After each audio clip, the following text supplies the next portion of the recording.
The way that we've been farming for the past 100 years is vastly different than the way that we farmed for thousands and thousands of years before that. That was a way that worked a lot more with nature rather than against it. And we are trying to bring that back with something called regenerative agriculture. You can follow and subscribe to learn more about that in a later video. So what is conventional agriculture? Essentially, we're calling it this because for the past 100 or so years, this is the type of agriculture that has been taught and standardized as the norm. And conventional agriculture includes practices like tilling, which is where farmers use machinery to rip up the soil to get it ready to plant new crops. And it also includes the use of heavy machinery, monocrops, where for acres and acres and acres, all you see is one type of thing growing.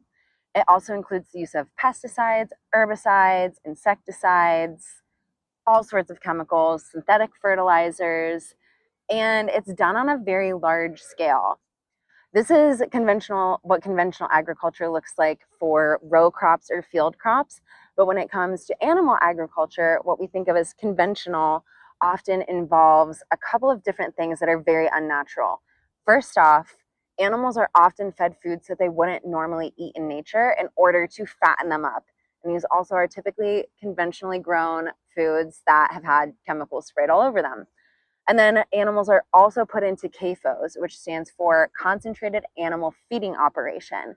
These are those huge industrial animal agriculture pens, I guess you could call them for lack of a better term, where thousands and thousands and thousands of animals are shoved into very confined areas with no access to roam, no access to live their normal animal lives. And these also can spread disease rapidly because animals are so close together.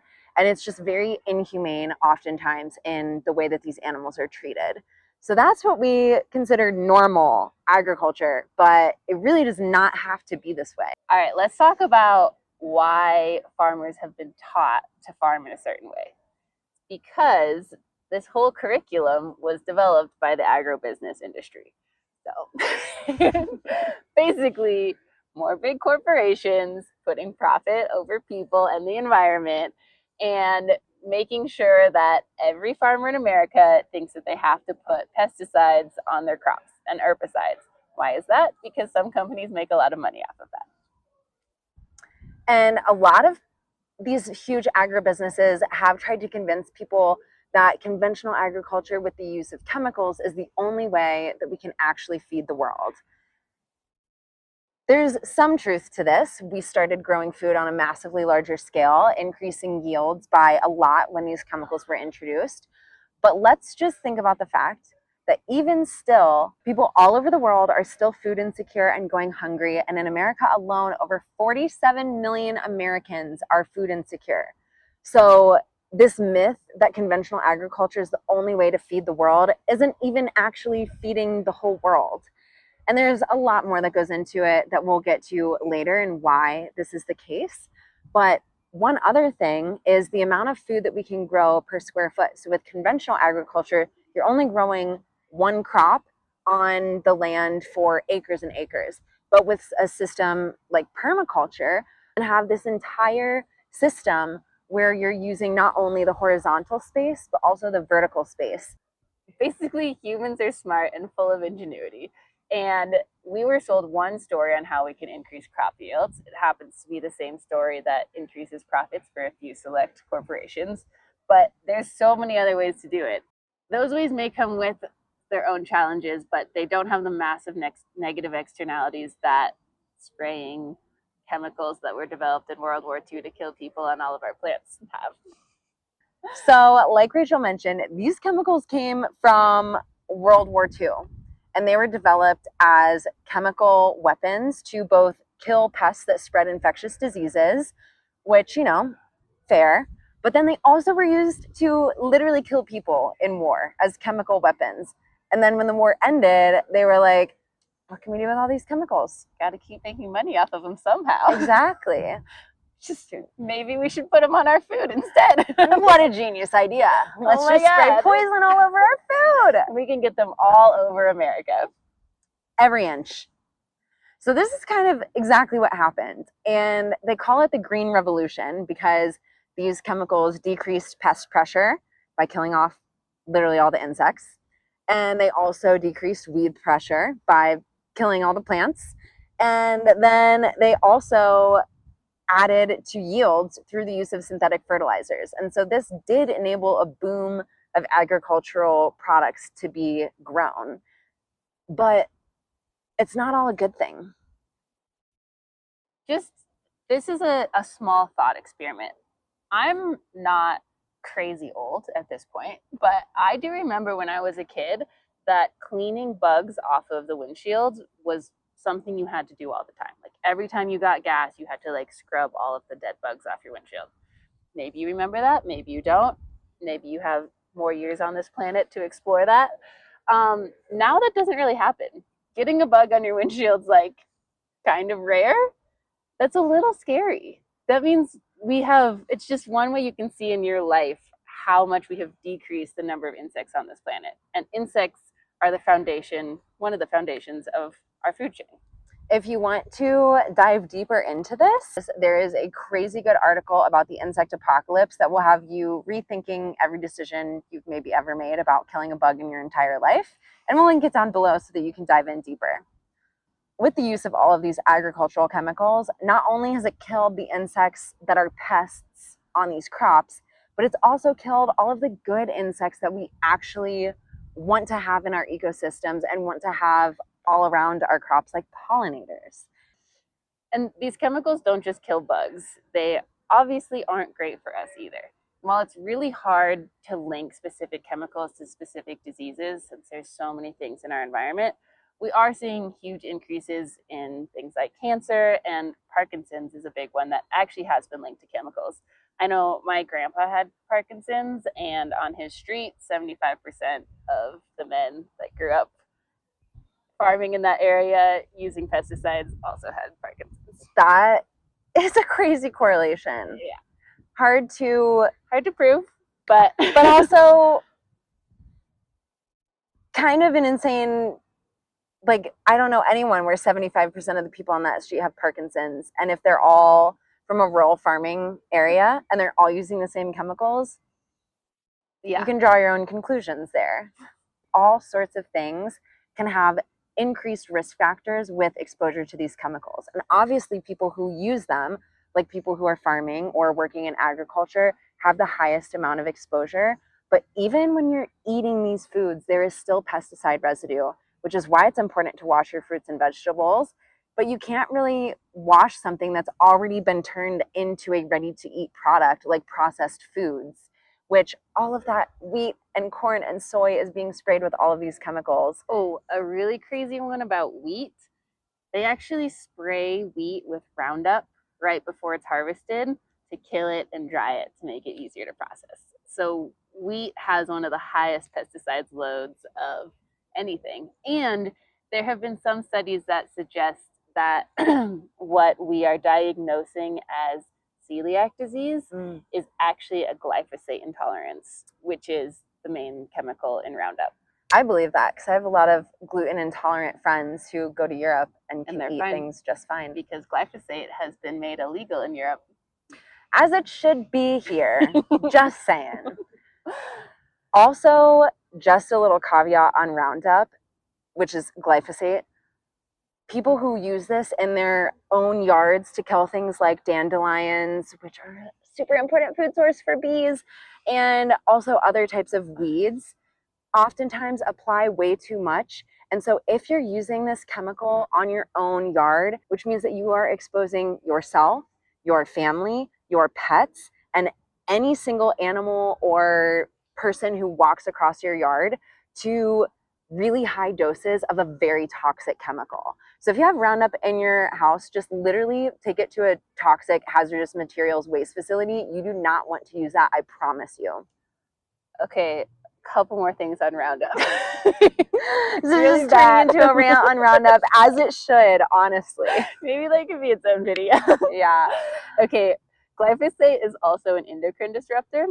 What that means is that it disrupts your endocrine system, which is the reproductive system. We get a lot of glyphosate runoff into our waterways, and that disrupts our aquatic creatures. So the Gulf of Mexico gets a lot of runoff from the Mississippi, which has so much agriculture around it. And just one little example of that is that spiny sea urchins, glyphosate makes it so that they cannot reproduce. It makes it so they don't produce their gonads. And so there are no more spiny sea urchins in the Gulf of Mexico. I did not know that either. Yeah. Okay, if you're depressed right now, take a second to take a breath, because we will be talking about solutions to this later. But also, I think it's very important to understand that what we eat has a massive impact on the environment. And it's one of the easiest things that we can change to do even a little bit better. Yeah, and we should not be accepting the way that things are grown right now. Not at all. What has been deemed as conventional is not okay. It's not acceptable. It has so many far-reaching implications, and that's what we're trying to change. Let's stick with this runoff conversation for a little bit, because like we mentioned earlier, another tenet of conventional agriculture is to use synthetic fertilizers. And every single plant needs 3 main nutrients to grow. They also need, sunlight and water and other nutrients that they get in the soil.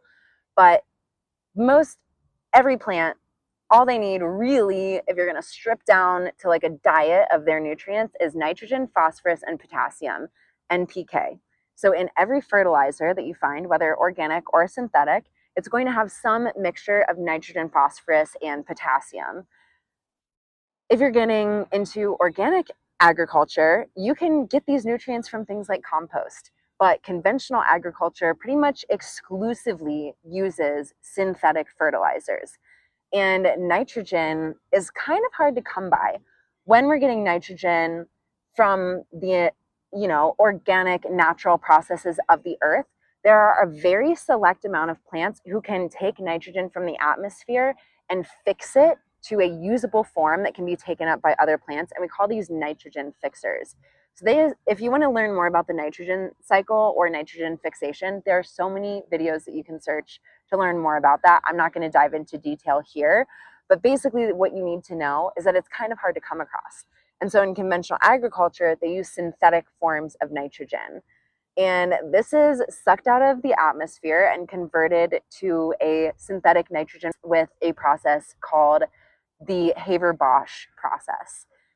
This is really detrimental for a few reasons, mainly the fact that it is extremely fossil fuel intensive and energy intensive to convert this into a usable form. It actually, just that one process is 1% of our greenhouse gas emissions for the world. Which that's crazy. That's crazy. And it's partly because we don't have a ton of renewable energy infrastructure to fuel these factories that are making this. So that's a huge component of it.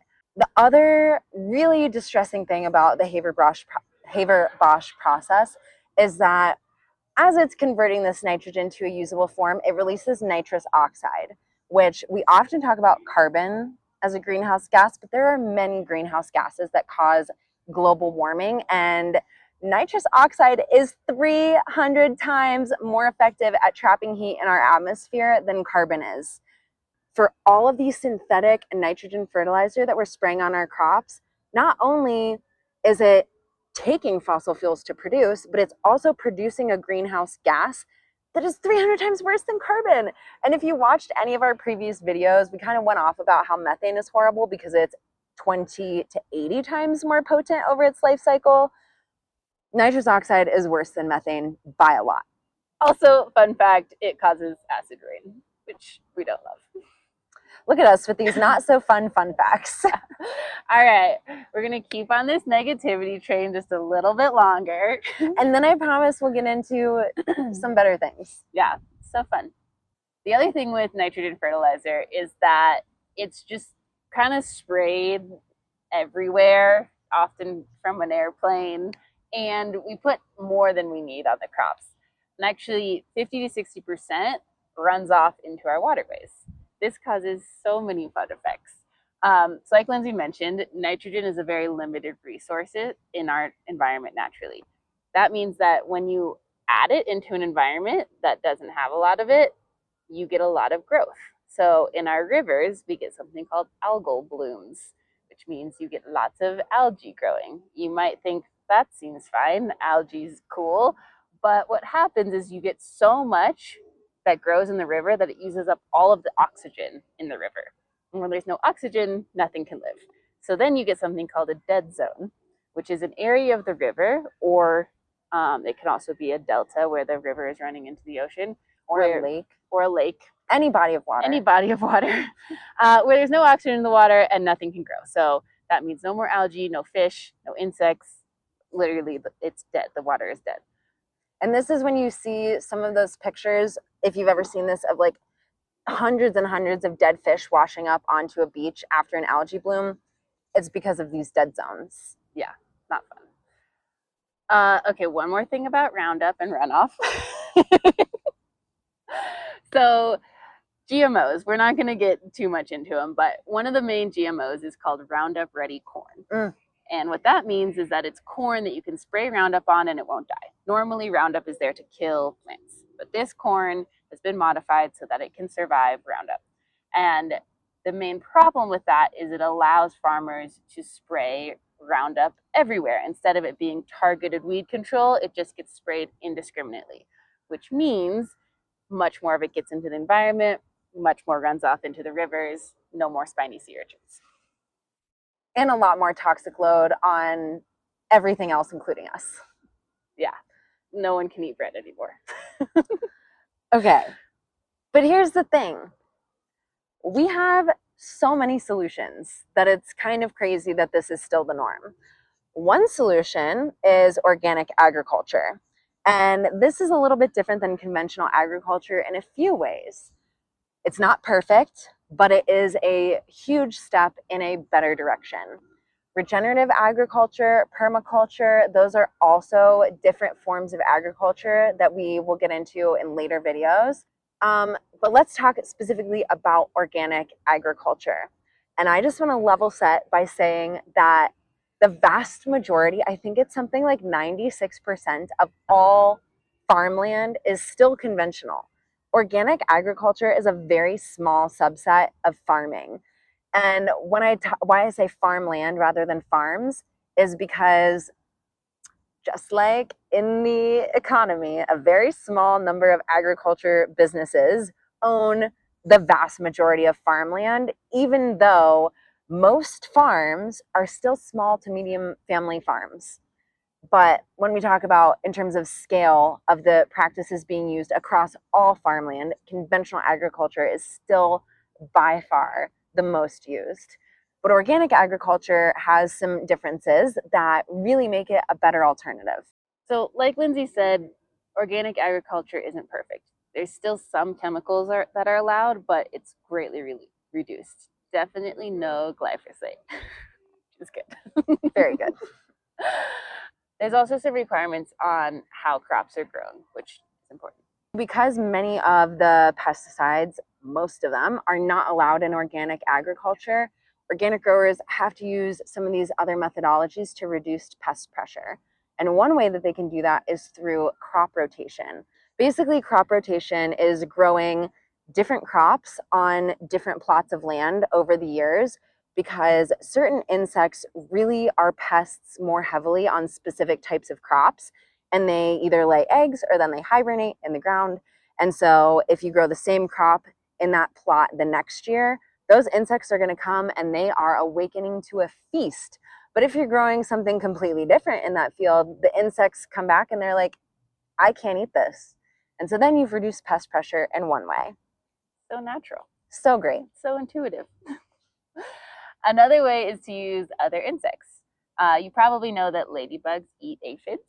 So applying a lot of ladybugs to a crop that has aphids can help you out. You can use birds to eat insects sometimes as well.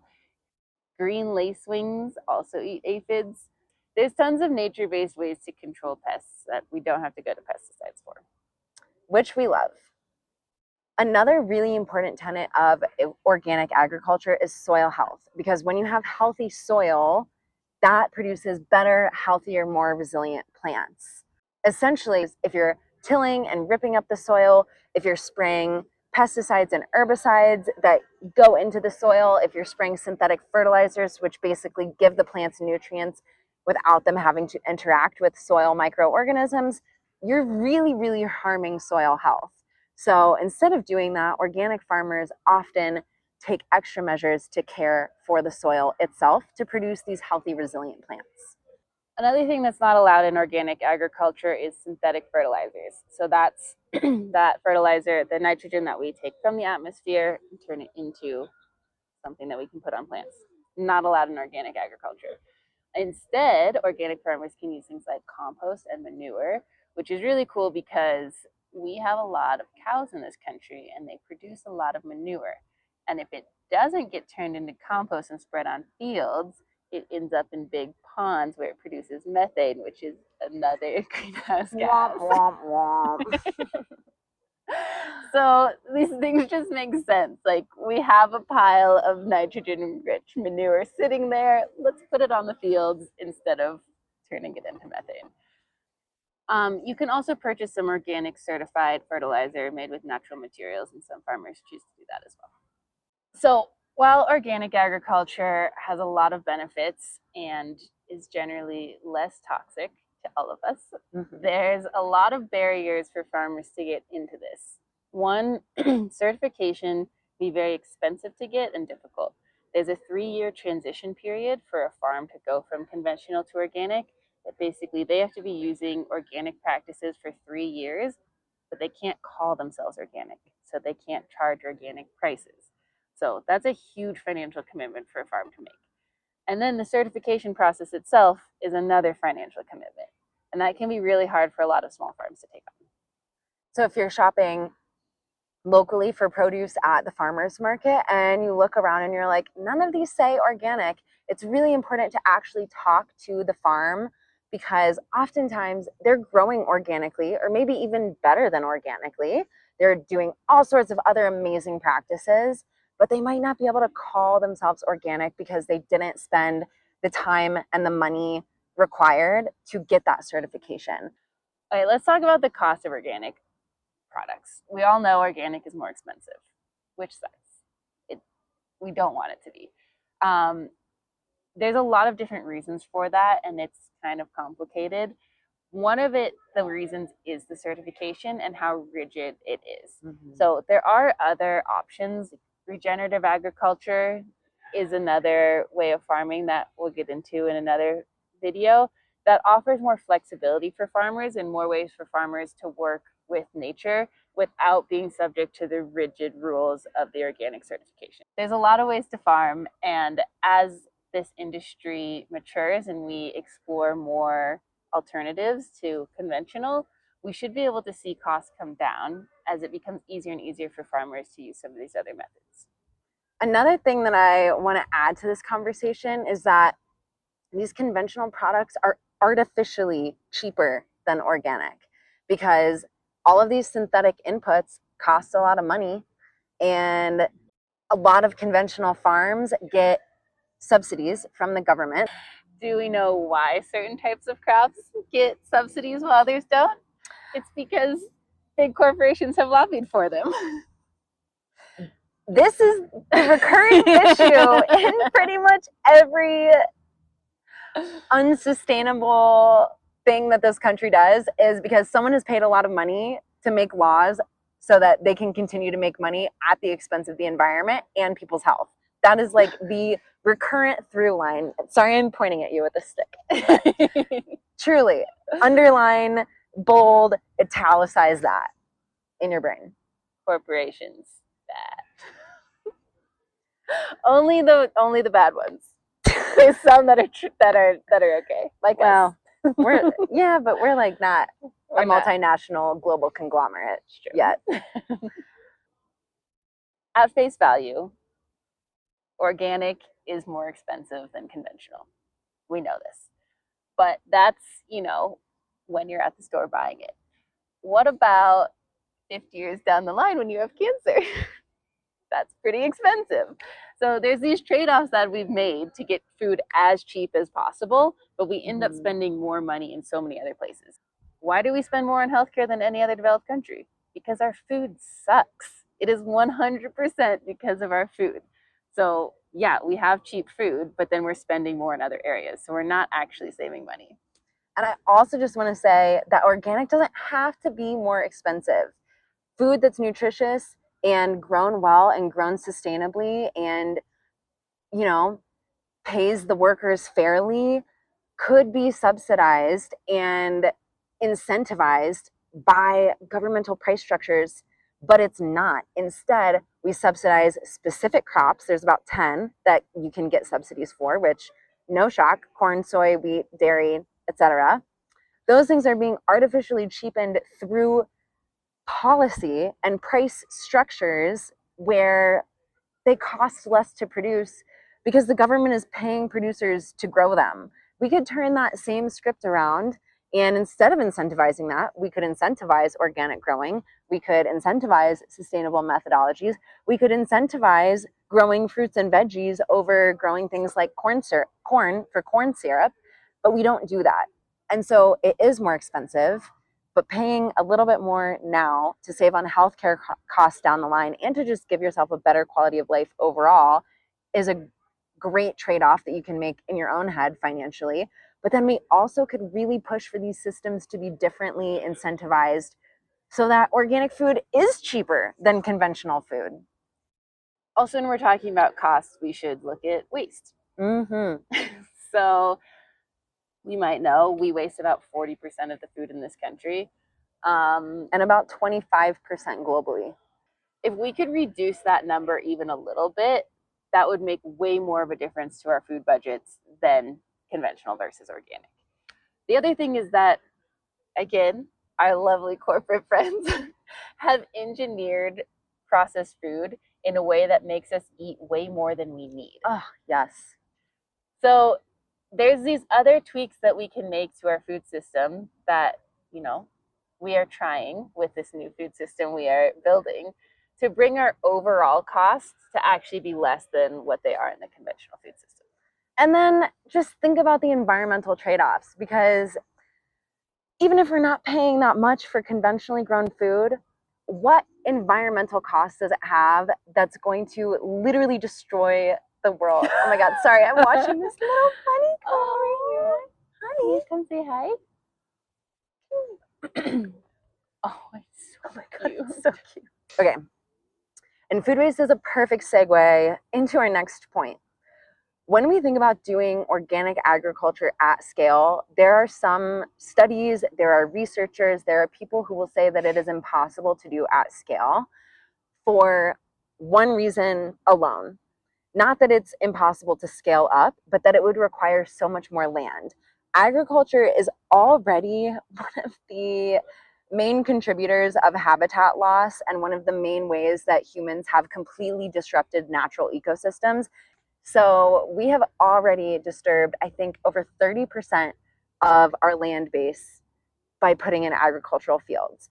And some people will say that because organic agriculture oftentimes has lower yields because we're not synthetically fertilizing and we're not killing off all the pests, that then we would need to actually increase that amount of land even more, which is really bad for the environment.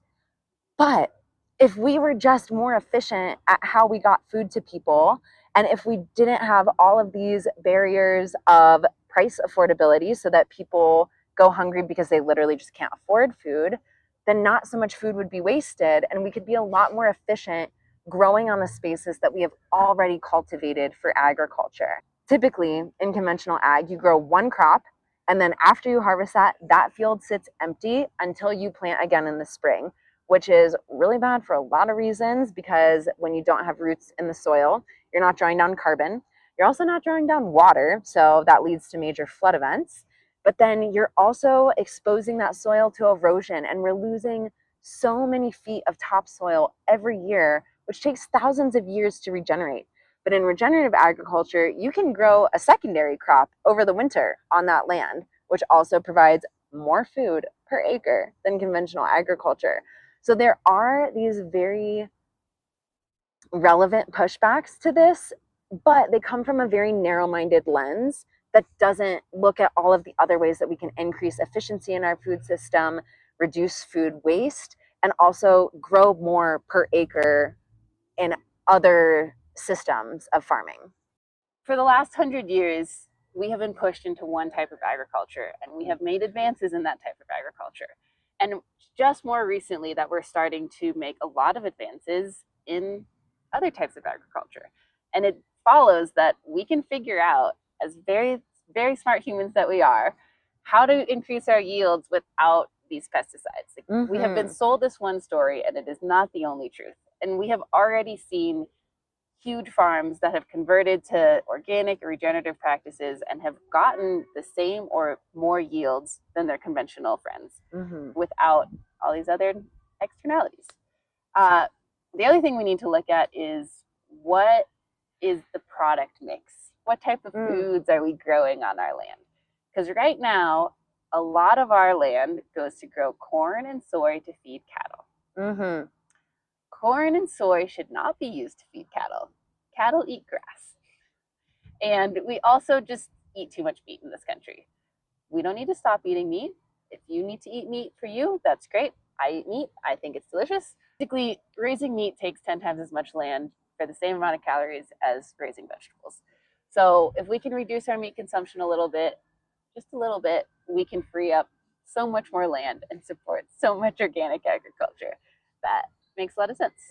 I tell people all the time that the number one biggest climate impact that you can have as an individual is just to eat beef less often. Again, we're not saying never eat it, but if you eat it every single day, even if you reduced it to once or twice a week, that makes a massive impact, both in the land used, in everything that goes into producing cattle, and in the methane that is emitted from the cattle that we produce. And if you don't want to eat less meat, you could eat invasive species, which we want to eat all of. So eat as much wild boar as you want, eat as much Asian carp as you want, lionfish, iguana in Florida, deer in Hawaii. There's so many, and they're running rampant. And if you need to be a carnivore, those are some great meats to eat. It's literally a win-win. Yeah. I know we covered a lot in this conversation, and not all of it was super pleasant, but I think that it is really important that we are all informed about this, because how we eat has a huge, huge impact on our environment and our health. And so we are advocating for a new food system where you don't have to compromise either of those things. So if you want to learn more, follow, subscribe, sign up for our educational newsletter. We'll put all the links below that you need. And we are really excited to help empower millions of people to be more educated about their food and to help push for more changes in our food system so that we can have a sustainable, thriving planet and beautiful, healthy lives just by changing what we eat.